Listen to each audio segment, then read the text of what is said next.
Boa tarde a todos. Espero que estejam todos bem. Fevereiro chegou, né?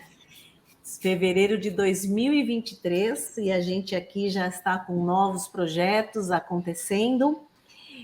O primeiro deles é o Conversas e Negócios, que a gente vai ampliar para além de embalagens, né? Então, a gente está criando um espaço além da embalagem, né? E vai trazer conversas de outras esferas, né? Que também ajudam a fazer o mundo melhor. Então, para dar início brilhante nessa, a gente trouxe a Neivia e a gente já vai contar um pouquinho sobre ela. Semana que vem, na sexta-feira, vamos ter o nosso primeiro evento, e um evento novo no nosso portfólio, que é o Pack Trends, que a gente vai trazer muita informação de fora, né, e daqui sobre tendências, então é uma oportunidade legal também. Daí a gente vai falar mais no fim da conversa. E para começar, Neiva, eu queria te dizer muito bem-vinda, né? E queria te apresentar. Então, muito obrigada por aceitar o nosso convite de estrear o nosso programa novo. Então, para quem não conhece a Neivia, eu queria contar que a Neivia é uma líder ativista corporativa que concilia as carreiras de jornalista, executiva, mãe empreendedora, palestrante, mentora, professora e fundadora da Justa Causa, né? Você esqueceu de falar que é esposa também, tá? Que eu sei. Sou esposa do Eduardo há 21 anos, isso mesmo. E que é outro pilar, né? Que a gente tem que, né, conta. Com certeza. Bom, tem 30 anos de experiência como líder de comunicação, cultura, diversidade, equidade e inclusão. Em empresas como Timex, Natura, Skincariol, GE, Goodyear, Johnson Johnson e UHG.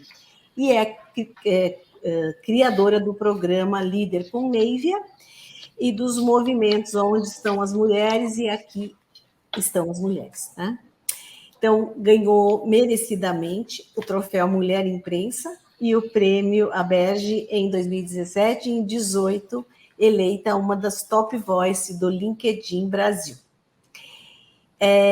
Em ano passado, foi uma das 50 mulheres líderes globais da primeira turma do Vital Voices Visionaries e foi eleita pelo Fides uma das 100 top people que inspiram o mercado brasileiro. Trabalha para transformar o mundo num lugar melhor, mais justo, inclusivo e igualitário para todas as pessoas, começando pelas mulheres, todas as mulheres. Super parabéns, adoro, né? Curto, sigo, e para a gente é uma honra, né, ter você aqui com a gente, uma mulher tão inspiradora. E antes de começar a entrevista propriamente dita, Neivia, eu queria que você mesmo, né, contasse um pouco para quem está assistindo a live, um pouco sobre você, sobre essa sua trajetória. Vamos lá. Bom, super obrigada pelo convite, Assunta. É um prazer estar aqui com você. Também uma mulher inspiradora, pioneira, vanguarda, como bem disse uma menina que me escreveu essa semana, que você foi a primeira gestora dela. É uma mulher à frente do tempo. Eu, como você disse, eu sou a Neivia Justa, vou me audiodescrever para quem eventualmente não enxerga. Sou uma mulher branca, de cabelo curtinho, vermelho, tenho os olhos castanhos, tenho 53 anos, uso sempre um batom vermelho, desde os 15 anos, a minha marca, uma das minhas marcas registradas, junto com o sorriso, todo mundo fala do sorriso. E o nome, né, Neivia? E o nome, Neivia Justa, como Assunta Camila, é uma marca, né? Então, são duas marcas aqui conversando. E hoje eu estou vestindo uma blusa verde com um brinco também prateado e com uma pedra verde, um anel também de pedra verde. E atrás de mim vocês veem metade para cá, que o StreamYard é invertido, eu nunca consigo falar certo. De um lado, uma cortina de metal branca, do outro lado, uma parede cinza com umas prateleiras de madeira e alguns elementos. Então, tem um quadrinho do Pequeno Príncipe que diz: as pessoas grandes não conseguem entender nada sozinhas. Tem aqui a minha coleção de Mulher Maravilha, então tem o 14 bis, a réplica, quando eu trabalhei na GE. Mais para cá tem um dirigível da Goodyear, que não dá para ver direito, vou fazer assim para ver. Ali atrás estão os meus troféus, aqui, né? Do que você mencionou, também o meu diploma do Renova BR. Então, tem muita coisa, muito elemento aqui. Eu não quero desfocar da nossa conversa. Eu sou mãe da Luísa e da Júlia. A Luísa tem 19 anos, faz Relações Internacionais na PUC. A Júlia tem 17 e acabou de entrar para jornalismo na PUC também, aqui de São Paulo. Sou cearense, morei no Ceará até os 23 anos. Vim para São Paulo, agora em março faz 30 anos.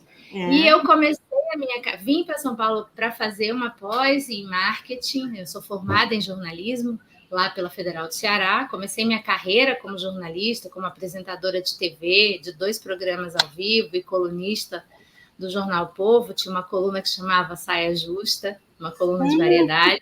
Muito legal, Saia Justa é bem legal. E eu brinco que um dia eu ainda vou poder dizer que meu primeiro entrevistado foi... Eu comecei minha carreira entrevistando um santo, porque o meu primeiro entrevistado foi Dom Helder Câmara. Nossa! As pessoas mais vividas como nós sabemos quem foi Dom Helder Câmara. Quem não sabe, pesquisa aí no Google, vocês vão saber. Mas foi um grande arcebispo revolucionário na época da ditadura militar. Um arcebispo da Igreja Católica de Olinda e Recife, um cara inspirador. E eu vim para São Paulo, Assunta, porque eu achava que esse é um pedaço importante para a nossa conversa, eu achava que era impossível conciliar carreira com família, com marido, com filhos. E aos 23 anos, todas as minhas amigas no Ceará já estavam casadas, algumas com filhos, e eu olhava para aquela vida e eu dizia: não é essa vida que eu quero para mim. Então, eu precisava de um jeito de sair do Ceará. E aí, estudar foi uma possibilidade muito fácil de convencer meu pai, né, que eu podia... Então, eu vim para fazer a pós, mas assim, a agenda por trás era sair do Ceará para não correr o risco de me casar muito jovem e não desenvolver a carreira que eu achava que eu poderia desenvolver. Então, vim para cá, comecei a pós em marketing na SPM em 1993 e rapidamente, e aí eu comecei a minha carreira corporativa aqui em São Paulo, num setor que você conhece muito bem, que é a indústria petroquímica. O meu pai, na época, era presidente da FIPOL, ele foi durante muitos anos transformador de plástico, de ráfia, de copos plásticos, né? Foi a Iplac, que era a empresa dele, foi a primeira empresa uma das primeiras a fazer copo descartável. Então, eu cresci dentro de uma fábrica de plástico, literalmente, e ele veio 2 meses depois para uma Brasil Plástica, era a feira que existia, e eu estava super inquieta, porque eu sempre trabalhei desde os 15 anos e eu estava só estudando à noite, então eu precisava trabalhar. E aí eu falei para ele: eu vou com você nessa feira e vou arrumar um estágio. E ele achou muito curioso eu dizer isso, mas me levou para a feira. Pelo simples não, né? Vou, né? Resumindo, ele só precisou me apresentar para as pessoas, porque cara de pau eu tenho. Eu sempre brinco que eu tenho cara de pau com conteúdo, que é importante na vida. E aí eu saí da feira com um estágio na Poliolefinas, que não existe mais, mas que foi a primeira empresa que a Odebrecht Química comprou, que hoje é a Braskem, né? Foi o início da Braskem lá atrás, a Poliolefinas e a PPH. E aí, da Poliolefinas, fiquei até terminar fui efetivada, fiquei até terminar a pós, aí fui para a Timex, para ser gerente de produto, de relógios, sem saber o que fazia uma gerente de produto, só porque eu falava inglês fluentemente. Então, o inglês abriu muitas portas. Era um grande diferencial há 30 anos, e infelizmente continua sendo um grande diferencial ainda hoje. Da Timex eu fui para a Natura, em 98, quando a Natura era a empresa que todo mundo, principalmente as mulheres, queriam estar. O sonho, né? Participei de um projeto grandioso da Natura, que foi a construção da nova marca da Natura. Eu gerenciava toda a publicidade da Natura, Nossa. da marca Natura e seus produtos. Fiquei quase 6 anos lá. Quando eu estava lá, eu reencontrei o Eduardo, que eu já conhecia há alguns anos. A gente começou a namorar, a gente casou.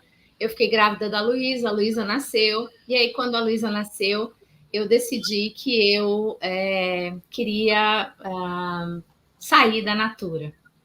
Eu precisava viver a maternidade com qualidade. E só um minuto, assunto. Gente, a vida como ela é. Chegou a entrega do açougue aqui, então eu estava dando meu cartão. A gente faz tudo ao mesmo tempo agora. Que eu precisava viver a maternidade com qualidade, que eu não tinha trazido uma criança para o mundo para ela ficar em casa com uma babá, eu trabalhando em Cajamar e o Eduardo, na época, trabalhava no Rio. A gente não tem família em São Paulo, então não era isso que eu queria. Eu queria levar uma criança para o berçário da Natura, que por mais maravilhoso que fosse, não era a casa da minha filha, e ela ia chegar dormindo, ia sair dormindo, e o risco que ela estranhasse a casa dela no fim de semana era muito grande. Por que eu trago todos esses pontos? Porque são elementos muito presentes nas vidas de todas as mulheres executivas, das mulheres que trabalham. Então, eu saí da Natura, pedi para sair, fui empreendedora por 4 anos, tive uma marca de varejo de luxo, de acessórios, joias, com um sócio espanhol, que ficava ali na Doc Lobo, nos Jardins. E aí, depois que eu tive a Júlia, tive a minha segunda filha, eu resolvi voltar para o mundo corporativo, fui fazer um MBA em varejo, na FIA, e rapidamente eu me recoloquei de uma maneira muito inusitada. A Skin Cariol estava há 11 meses procurando uma gerente de comunicação corporativa, e eles me acharam no site do vagas.com. Então, absolutamente inusitado, não conhecia ninguém lá. E deu certo, fiz uma entrevista com o RH, fiz uma entrevista com o diretor de marketing na época, o Marcel Sacco, que hoje é vice-presidente da BRF, e fui contratada aos 39 anos, 4 anos fora do mundo corporativo, com 2 filhas pequenas. E eu gosto de trazer isso também para reforçar que eu tive muita sorte de encontrar um homem líder que enxergou em mim o talento que ele precisava para o time dele, e não todos os preconceitos que seriam possíveis de serem vistos em mim. Isso também, infelizmente, ainda é muito raro no mundo corporativo. Com certeza. Eu lembro que quando eu saí de uma grande organização, depois de 11 anos, né, falando 4 ou 5 línguas fluentes já, com pós, com poli, um monte de outras coisas, né? E aí eu ia para as entrevistas, né? E aí eles me viam que eu tinha 2 filhos pequenos, né? Na época eu tinha 2 também, né? Que eu tive um pertinho do outro. E aí eles me perguntavam: com quem que você vai deixar seus filhos? Era típico. Sim. Era nessa hora que eles me mandavam embora, porque aí eu falava assim: escuta, eu também posso te fazer uma pergunta? Pode. Acho que eles iam pensar, ela vai me perguntar com quem ela deixa os filhos. Não. Eu perguntava, se fosse um homem que estivesse aqui... Você me faria essa pergunta? Porque os homens podem ter filhos e nunca... Eu perguntei para todos os meus colegas, né? Homens, né? Da faculdade. Pergunta para vocês aonde vocês deixam seus filhos, né? Impressionante, né? É muito absurdo isso ainda acontecer hoje em dia, apesar de ser proibido por lei. Então, se você, mulher, tá assistindo a gente aqui agora, se alguém te fizer essa pergunta, ou qualquer outra que não esteja relacionada à sua função, para a qual você está sendo entrevistada, que invada a sua vida pessoal, você pode processar Os a homens empresa. também, né? Não, a empresa, o receber. recrutador, porque isso é crime, isso não é para acontecer.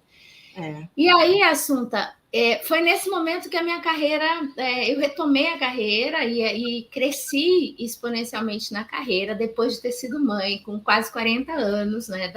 Rapidamente da Skin eu fui para a GE, liderei toda a comunicação da GE no Brasil, tinha 12 CEOs que eu precisava responder, harmonizar a comunicação e os egos, né? Lidar com os egos, todos homens, brancos, héteros, cis, e sem deficiência.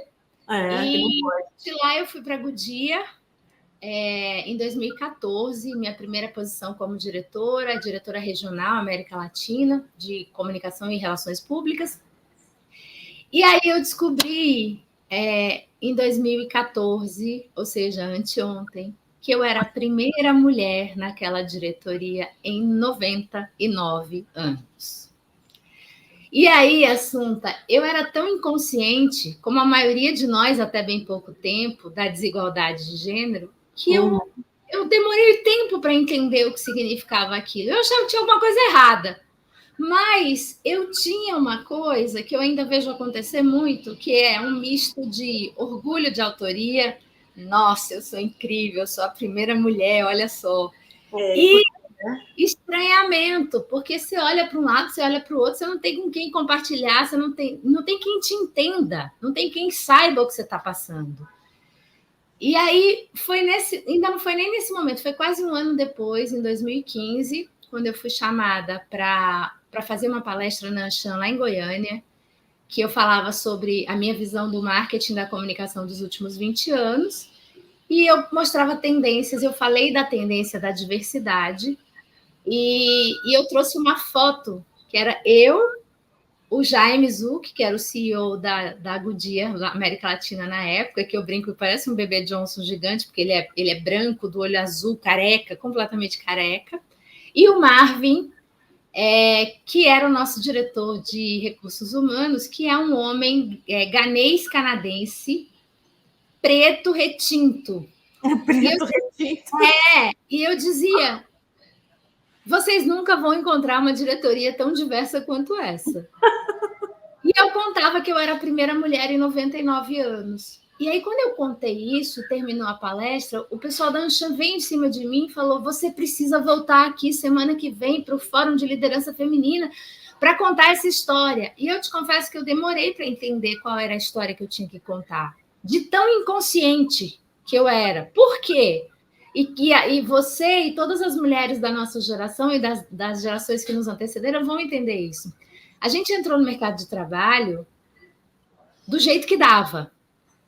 E a gente tinha que dar certo. E a gente tinha que seguir as regras. E a gente não existia essa conversa, não existia espaço para questionar. E a gente acreditou por muito tempo que a gente tinha, inclusive, um limite. Né? Então, para a gente era normal não ter mulher presidente, para a gente era normal ser assediada, para a gente tinha que fazer cara de paisagem, fazer de que não estava ouvindo. Então, foi um processo para mim, mas desse dia em diante, quando eu voltei para casa, que eu comecei a estudar a questão da desigualdade de gênero, eu não parei mais. Aí começou o quarto tempo da minha carreira, que eu virei essa líder ativista corporativa que você mencionou no começo, que trabalha para que todas as pessoas sejam incluídas, que tenham as mesmas oportunidades, começando pelas mulheres, todas as mulheres. E não só nós, mulheres brancas, privilegiadas, de elite, heterossexual, cisgênero, sem deficiência. É para todas as mulheres. É isso aí. Super parabéns, é uma história incrível, inspiradora, e eu espero de verdade que sirva de exemplo, né? Para homens e mulheres, né? Não é só para as mulheres, tem que servir de exemplo para todo mundo. Quando você descobriu, né, que ia ser protagonista no mundo corporativo, você notou, né, a falta de liderança, de liderança feminina, te incomodava? No começo da minha carreira, não. É o que eu te falei, eu não tinha nem consciência, eu não notava isso. É muito curioso quando eu olho para trás e eu fico procurando as mulheres que foram minhas gestoras, são muito poucas. E não tinha nenhuma em posição de CEO. No máximo, elas eram diretoras, ainda no começo da minha carreira. Uhum. Então, eu fui ter uma CEO mulher na Johnson & Johnson em 2016, também ontem. Até lá, eu só tive CEOs homens. Uhum. Então, é muito curioso a gente não ter essa consciência. E você trouxe um ponto muito importante. A maneira como eu me conecto com os homens, né? E eu tenho o meu programa, o Líder Conave, eu trago homens e mulheres toda semana em posição de CEO, membros de conselho, empreendedores, trazendo isso, dizendo, gente, eu fui inconsciente até os meus 45 anos de idade. Eu sou mulher, faço parte de um grupo minorizado nas posições de poder. Então, se você ficou inconsciente até hoje, tá tudo bem. Não precisa entrar em choque. Não precisa ficar se martirizando, nem se culpando. Não se coloque nesse lugar de culpa, porque esse lugar de culpa ele imobiliza a gente. A gente se vitimiza, mas a gente não anda. Se coloque no lugar de responsabilidade. Então, assim, ok, eu fui inconsciente até hoje, mas agora que eu tenho consciência, eu preciso, como eu sempre digo, usar o meu lugar de poder e privilégio com responsabilidade para transformar a realidade. Eu acho que esse é o meu chamamento para homens e mulheres que hoje ocupam posições de liderança, porque promover a igualdade de gênero, assim como a igualdade racial, assim como a inclusão de todas as diversidades humanas, é papel de todas as pessoas. Não é papel de uma área, não é papel de grupos minorizados, não é papel de RH, é papel de todo mundo. Exatamente. É isso aí.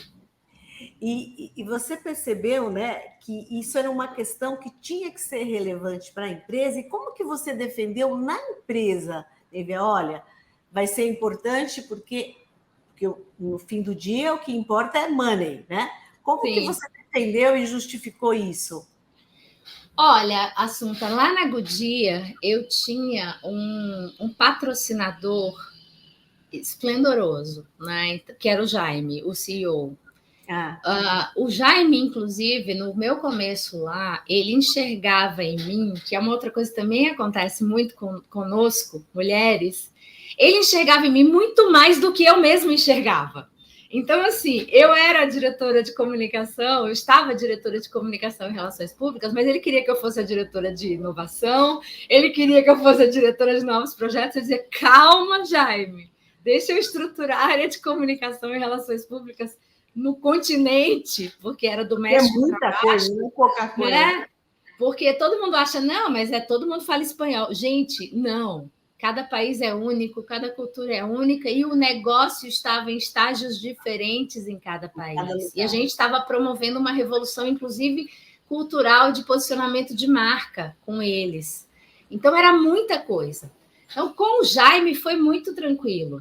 Só que aconteceu no meio do caminho, Assunta, uma coisa que também é muito emblemática. A Goodyear resolveu transferir a diretoria, a área de América Latina, né, o staff de América Latina, para Akron, Ohio. A gente ia sair de São Paulo para Akron. E eu fui uma das convidadas para mudar para Ohio. E aquilo não fazia sentido para mim.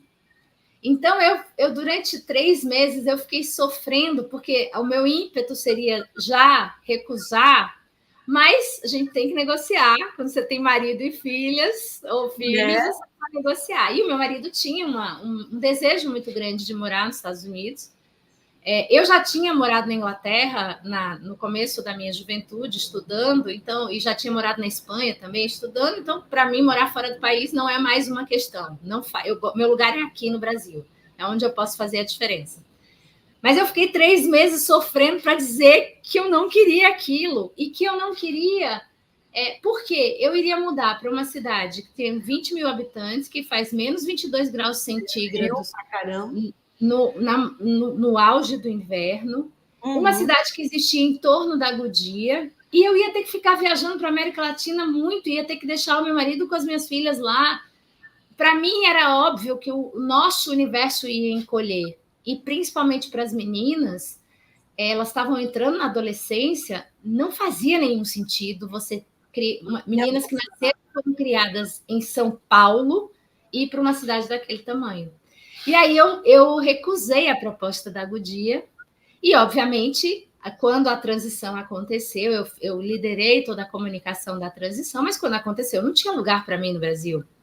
E aí eu saí da empresa, fiquei um tempo em transição de carreira e aí fui para Johnson & Johnson.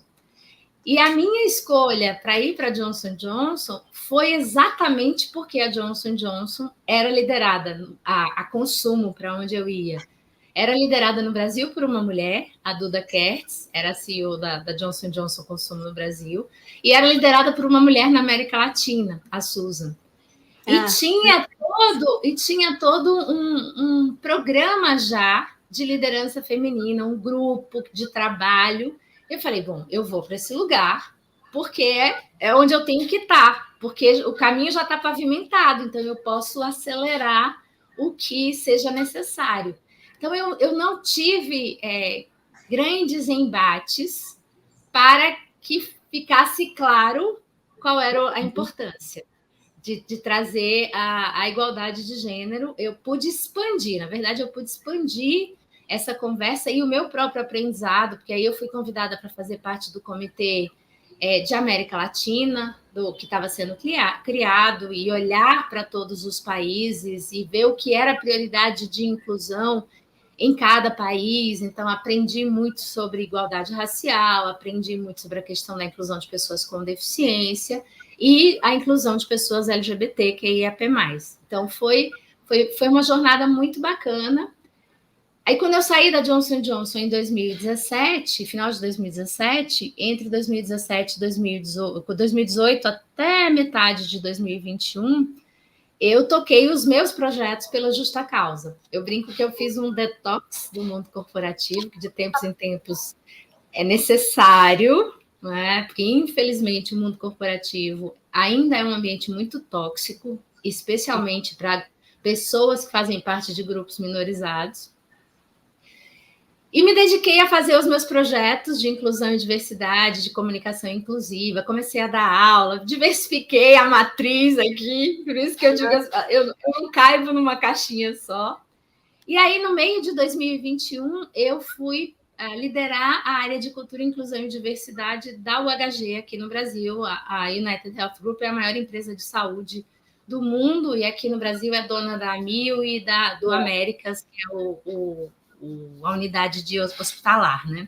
Uhum. E fiquei lá até o final do ano passado, liderando um time de 5 pessoas, bastante diverso. Foi uma jornada incrível de aprendizado, de realizações e de muita consciência para mim, Assunta, de que eu consigo hoje juntar todo o meu conhecimento, a minha experiência, a minha rede e a minha influência em comunicação com o meu conhecimento, a minha influência e o meu ativismo de inclusão das diversidades humanas, que é um grande diferencial, né?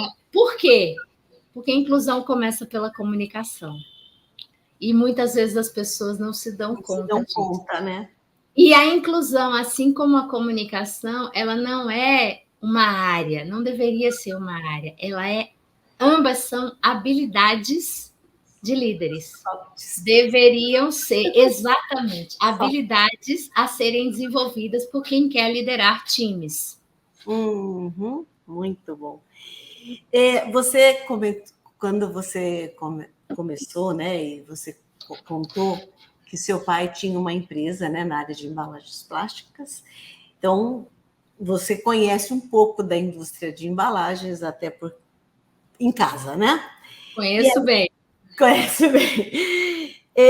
E você sabe que na indústria de embalagens, né, eu costumo dizer, embora a embalagem, né, seja muito mais enxergada, vista por mulheres, né? Então, as consumidoras, né? Quem compra a embalagem, quem escolhe é uma mulher, né? Hoje, né, tem bastante gente na área de consumo, né, na indústria de consumo, que tem mulheres lá. Em produto, engenharia de produto, em P&D, em marketing, antes nem isso. Antes nem isso. Agora, no pilar anterior, que é quem faz as embalagens, né, ainda tem muito pouco, você sabe. Sim. De qualquer forma, você que está acompanhando, né, como você vê a representatividade feminina justamente no setor de embalagens, da indústria de embalagens? Eu acho ainda muito aquém do que poderia ser. E eu conheço bem o setor, porque, como eu disse, eu cresci dentro de uma fábrica, mas também casei com um homem do setor. E acompanho, e trabalhei na indústria petroquímica, então conheço a terceira geração, que são os plastiqueiros, e eu vejo, né, o setor de transformação, eu vejo ainda ele muito concentrado em empresas familiares.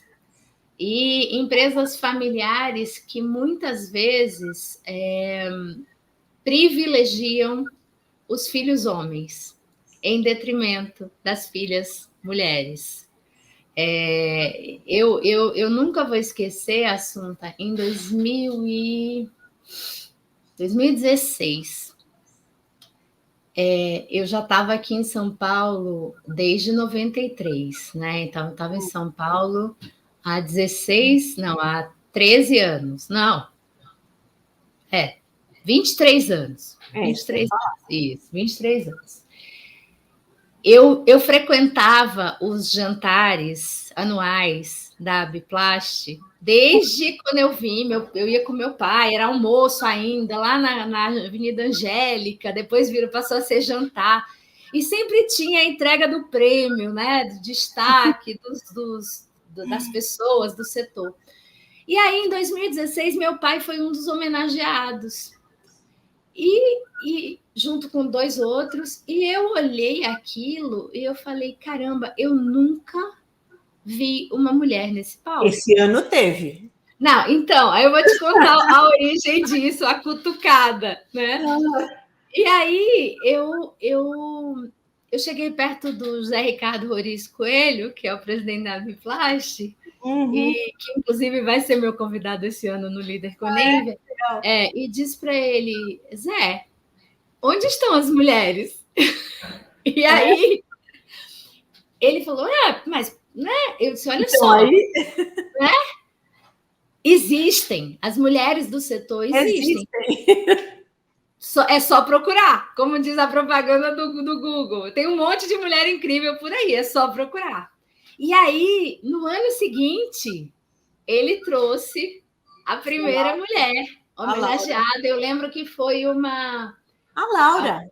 Não, foi a presidente do Sindicato do Rio Grande do Norte. É uma senhora maravilhosa, maravilhosa. Mas eu teve uma vez que foi a Laura. Por isso e aí de lá para cá, obviamente nos anos de pandemia não teve o evento, mas de lá para cá, todo ano tem pelo menos uma mulher. No ano passado foi a Terezinha. Então eu fico muito feliz de ter feito que o Onde Estão as Mulheres nada mais é do que isso, esse movimento que eu criei para questionar, para evidenciar que tem alguma coisa errada. Né? E gerar esse incômodo elegante, né? Sem agressividade, sem violência.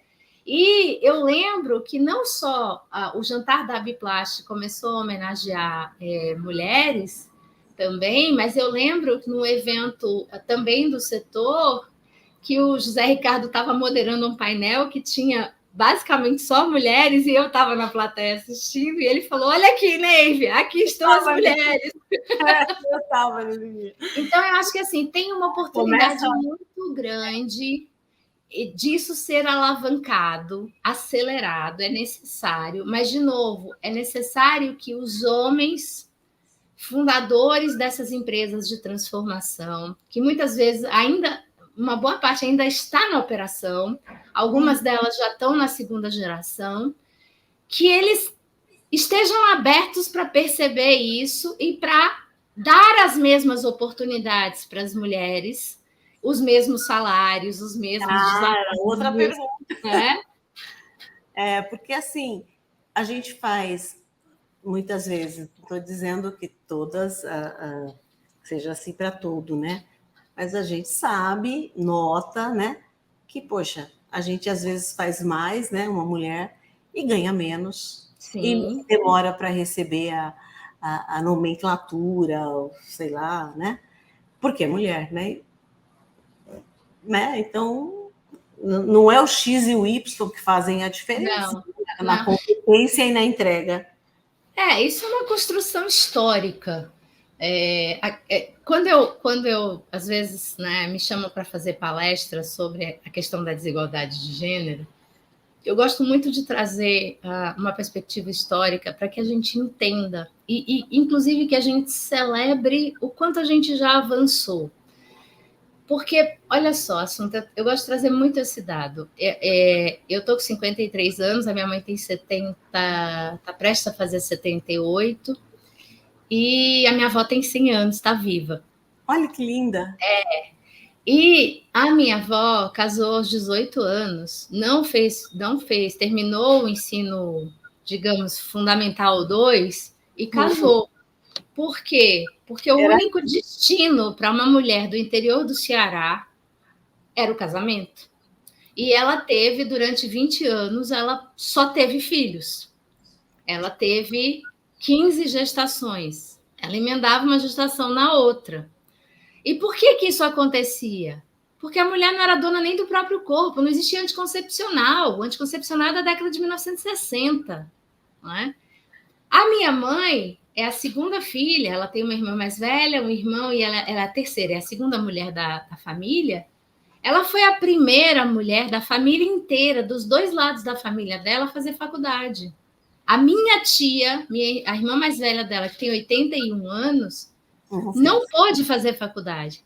Foi casar, terminou o normal e casou, porque era o destino. Ela fez faculdade depois de casada, já muito lá na frente, porque bancou, peitou o marido e disse, vou fazer.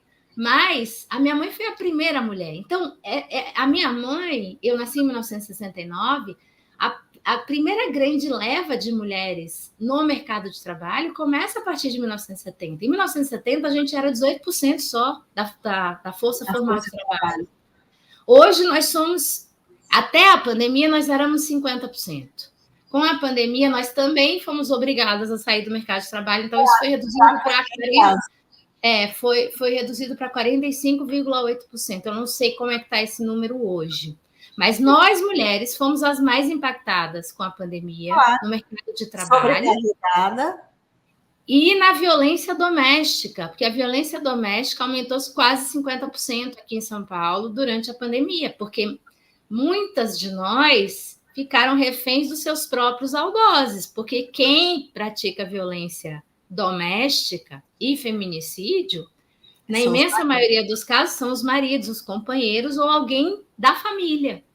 Então, são informações que a gente precisa lembrar e entender que é um contexto histórico e que a gente... E também celebrar. Quando eu conto a história das mulheres da minha família, eu falo, olha só, gente, em 3 gerações, olha o mundo que as minhas filhas estão recebendo. É muito melhor do que o mundo que eu recebi e infinitamente melhor do que o mundo que a minha mãe recebeu.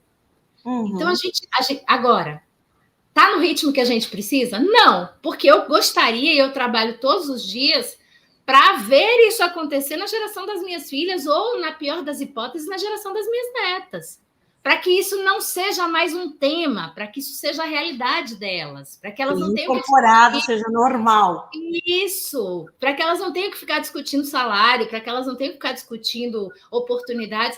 Não precisa ir longe o assunto. Olha só, o ITA, quando eu fiz vestibular, eu podia ter seguido a carreira de engenheira. Não tinha mulher no ITA em 1987, quando eu fiz vestibular. Não aceitavam, não aceitavam. E hoje o ITA só tem 10% de mulheres dentro de todos os alunos de todos os cursos. E aí, eu cearense, né? O Cearense é o maior estado de formadores de alunos do ITA. Eu tenho 4 primos, 2 já formados pelo ITA e 2 que estão agora no ITA, e não tem uma prima que tenha sequer ambicionado ir para o ITA. Para a gente entender como isso é arraigado dentro da gente. Né? As minhas filhas não quiseram ir seguir a carreira de exatas, as minhas sobrinhas não quiseram seguir a carreira de exatas, porque ainda é desestimulado. É desestimulado. Eu ainda, naquela época, as minhas amigas que faziam engenharia, e você sabe disso, dizia que só tinha canhão na engenharia, que era mulher feia. Né? Mulher que não arrumava namorado ia fazer engenharia. Pode existir algo mais ofensivo, mais preconceituoso do que isso? Então, quem é que ia querer, né, fazer engenharia e ficar estigmatizada, ouvir esse tipo de piadinha horrorosa? Né? Isso sem contar que se você era promovida, né, dependente da carreira, se fosse médica, advogada, ou era, né? Ou era. Então, você tinha essas 2 opções. Sim, sim. A competência nunca seria o motivo, né? O motivo só podia ser esses outros 2. E o pior, que se você recebesse uma proposta indecorosa, um assédio sexual para ser promovida, você não podia denunciar. Não. Porque você ainda ia ser culpabilizada. Ainda iam dizer assim, mas você fez alguma coisa para ele falar isso. Não é? Claro. A culpa é sua. Claro. Que a gente ainda culpa a vítima. Então, claro. Esse é um assunto é bom, né? Que evoluiu muito pouco, infelizmente. Em 30 anos, a gente ainda fala muito pouco sobre a questão do assédio sexual. E ele impacta quase 50% das mulheres. Quase 50% das mulheres que trabalham hoje já sofreram pelo menos um episódio de assédio sexual. E só 5% delas denuncia. Porque não confia no sistema de compliance da empresa.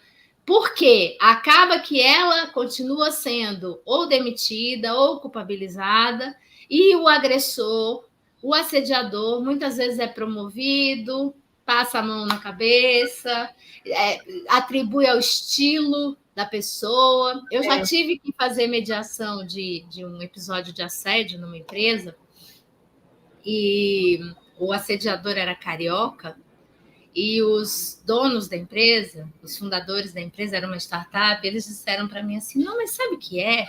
É que a gente achava que é porque ele é folgado, né? Todo carioca... Olha o preconceito também, né? Todo carioca é meio folgado, então a gente atribuía isso ao fato dele ser carioca. Fácil, né? Fácil, bem fácil. Não é fácil, não. É difícil. É bem difícil, bem difícil. Deixa eu te perguntar outra coisa, né? A diversidade nas empresas, né? Ela não se restringe, lógico, só às mulheres. Mas você adotou, né? Ou puxou essa causa, por quê? Porque era, de certa forma, tinha a ver com você, com as suas filhas. Quando eu comecei, era uma urgência de deixar o mundo melhor para as minhas filhas, tá? À medida em que eu fui estudando, me aprofundando, vivendo as histórias nas empresas, tocando projetos, eu entendi uma coisa, Assunta, que é tão óbvia, mas ela é tão... As pessoas não percebem isso. E eu gosto sempre que eu tenho oportunidade de falar. Por que eu digo, começando pelas mulheres, todas as mulheres? Porque todos... Não só porque somos quase 52% da população, mas porque todas e todos viemos de uma mulher. A nossa primeira casa foi o ventre da nossa mãe. Segundo ponto, todo mundo salvo raríssimas exceções, tem uma mulher por perto. Uma mãe, uma avó, uma tia, né? Uma irmã, uma prima, uma namorada. Amiga, anyway. Então, não deveria causar nenhuma estranheza a presença de uma mulher no ambiente de trabalho. Não necessariamente você convive com uma pessoa negra, não necessariamente você convive com uma pessoa com deficiência, não necessariamente você convive com uma pessoa LGBT. Mas mulher, sim. E eu tenho absoluta convicção que é impossível você ter empatia por alguém que você não conhece ou por uma realidade diferente da sua que você não conhece. Então, por que eu defendo muito começar pelas mulheres? Porque a gente pode contratar uma mulher negra, uma mulher trans, uma mulher lésbica, uma mulher deficiente, e você vai populando a sua empresa com todas as diversidades, porque a gente está falando de interseccionalidade, nós não somos só uma coisa. Então, eu não sou só uma mulher branca, mãe, eu sou também 50 a mais, eu sou nordestina. Então, a gente tem toda essa complexidade, essa interseccionalidade. Você vai populando e você prepara o ambiente, porque aquela mulher negra, ela vai trazer o fato de ser mulher, mas ela vai trazer com toda a luta de raça dela. Aquela mulher lésbica, aquela mulher trans, vai trazer toda a complexidade das histórias que ela viveu, das barreiras que ela enfrentou, dos preconceitos. E aí, quando você olhar, você trouxe as diversidades humanas, começando pelas mulheres. E aí você preparou o terreno. Então, eu digo que isso para mim, pelo menos, é tão óbvio, natural, mas olha, eu levo essa minha fala para todas as empresas e ainda não vejo isso acontecendo. Mas eu sou uma otimista incorrigível e eu trabalho todos os dias para que isso aconteça. Nívia, você está acompanhando, óbvio, né, a agenda ESG de todas as empresas, né, ou que pelo menos está em alta, né? Você acredita que isso possa ajudar na nossa causa? Sim, eu acredito completamente. Eu, inclusive, tenho defendido que nas empresas onde hoje a área de inclusão e diversidade, que eu acredito que deveria ser uma área que trabalhe para se tornar obsoleta, como eu já disse, porque isso é habilidade de liderança, não deveria ser uma hierarquia, mas hoje essas áreas estão dentro do RH. Eu defendo que essas áreas migrem para uma vice-presidência de ESG ou uma diretoria de ESG, dependendo da senioridade da estrutura, porque a gente está falando do S de ESG. E a gente está falando da sustentabilidade de fato, no amplo sentido da palavra, da empresa. Porque se você não trouxer todas as diversidades humanas para dentro da sua empresa, você não vai ter competência para atender melhor a sociedade para a qual você trabalha. Porque você não vai saber o que oferecer, o que de fato aquela diversidade humana precisa. Então, e aí você não vai inovar. E aí você não tem como garantir a sustentabilidade da empresa. Então, eu acredito e eu defendo isso, que sim, ESG, até porque vem com uma pegada muito grande de governança e está entrando pelos conselhos com muita força. Eu acho que vai ser uma demanda que vai nos ajudar, sim, e vai acelerar essa inclusão de todas as diversidades humanas. Você comentou aí, né, da diversidade e inovação, né? Você acredita nisso também, né? Totalmente, totalmente. Não existe inovação, e você sabe disso melhor do que eu, num ambiente onde todo mundo tem a mesma formação, viveu experiências muito semelhantes e pensa da mesma forma, esse ambiente ele é estéril. Não tem como você propor algo diferente. Não tem. Você precisa do divergente. Agora, gerenciar a diversidade dá muito trabalho. Dá muito trabalho. Então, quando eu escuto, por exemplo, a frase "ai, eu não preciso nem falar, basta olhar, a pessoa já sabe o que eu penso", me dá até calafrio. Eu falo, pronto, não Lascou. vai sair do lugar, né? É para combater isso, gente. É para ter gente que discorda de você. Claro, discordar com argumentos, discordar com educação, Te com respeito. mostrando outras coisas, né? Outras visões, outras Quando você oportunidades. quando você tem essa discussão divergente, quando você tem um ambiente de segurança psicológica verdadeiro, em que cada pessoa pode levantar a mão e trazer a sua opinião, o seu ponto de vista, sem necessariamente ser o mesmo do chefe ou da chefe, você cresce, todo mundo cresce, a empresa prospera e ela garante a sustentabilidade dela no longo prazo. Eu acredito totalmente nisso. Eu não acredito que exista inovação e sustentabilidade sem a inclusão de todas as diversidades da sociedade. Eu também, tá? Nívia, estão dizendo que a gente precisa encerrar, porque eu estou adorando. Bom, para a gente encaminhar para o final, como você falou no final, a gente vai terminar, né, da mesma forma. Você é mãe de 2 meninas. Eu tenho mais diversidade, eu tenho um menino e uma menina, tá vendo? Muito bom, muito bom. Eu sou mais diversa que você, tá? E tenho gato e cachorro, também já é outra. Bom, você é mãe de 2, né, meninas. Qual o legado que você quer deixar para as 2? Eu quero deixar esse mundo de oportunidades iguais para as minhas filhas, sabe, Assunta? Eu quero que elas não tenham que se preocupar se elas vão sair de short na rua e vão ser assediadas. Semana passada eu fui num restaurante com a Luísa, com a minha mais velha, e ela estava com uma sainha e ela ficou indignada, que foi a primeira vez que ela foi abordada na rua. O cara parou o carro e ficou assoviando. Ela nunca tinha sido exposta a isso. E ela ficou muito, mas muito zangada, com toda a razão. E ela, por exemplo, ela está prestes a começar a aula de autoescola, até fiz um post no LinkedIn, e ela não queria fazer aula com um instrutor homem, ela queria com uma instrutora mulher, e não existe, simplesmente não existe. Opa! Oportunidade de negócio aqui. Então, é isso que eu quero, o legado que eu quero deixar é esse. É um mundo em que nenhuma mulher, nenhuma adolescente, nenhuma menina seja tolhida de todo o potencial dela, porque ela vai correr risco.